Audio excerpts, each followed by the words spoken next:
When I was a teenager, I worked with horses that had been in slaughterhouses, and they were thrown inside of these terrible muddy places, and their hooves would rot. So I would put these different buckets of Epsom salts and soak their feet every day for my kind of entire teenage years. I always think my first sculpture was the hooves. I mean, I don't know anyone now who isn't touched by these ecological dramas very personally. All the objects of my great-grandmother, who was a singer, Maluf singer, my grandmother, who was an erotic playwright, and my mom, who's a painter and sculptor and land artist, all burned. We lost her plays, we lost everything. And that was when I started sculpting. Almost I felt more that I would be the archivist of the work. I started working with objects, and the first thing I started working on was Orgy for 10 People in One Body. Those 10 sculptures, when I first started them, I thought that I'd do them over my entire life and that it would be about aging. But instead the work, I started at 36, which is when I thought I was gonna have children, actually. And instead I got a studio and made these 10 sculptural children. And for me, it was a very important time. It was a time of fertility. I was talking to a good friend, Math Bass, who's a painter I love, and I was saying, I want to perform with it, but I also want to make a sculpture with it. And they said, well, just do both. And so the orgy became both sculpture and performance. What started out as a performance kind of became a deconstruction of the female nude. And in that way, it was a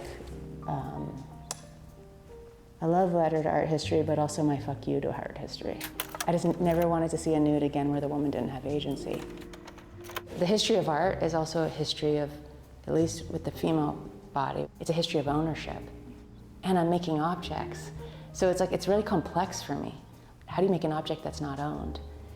And desires are very connected to art making to me, and to community making too, where people's desires, where you and another's obsessions or desires meet is always so exciting.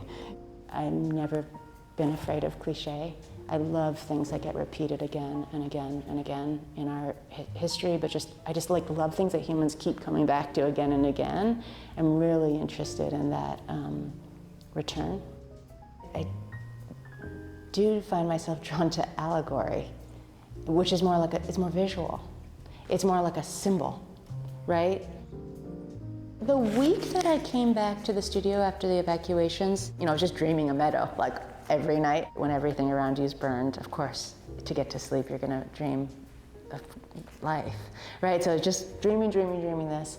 And then I had been in kind of early conversations with a curator who I love, and she sent me a sculpture I had never seen, which is Louise Bourgeois' Depression Woman. And to me, it looked so much like a flower. We started talking about a show where we would think about my work in relationship to Louise's. We're still planning it, but the hope is that this will be the Depression Woman will be the central piece, and the flowers will kind of grow around her. And in the flower works, the flesh extends not just from the human drama of violence and anger, but into our relationship with the world.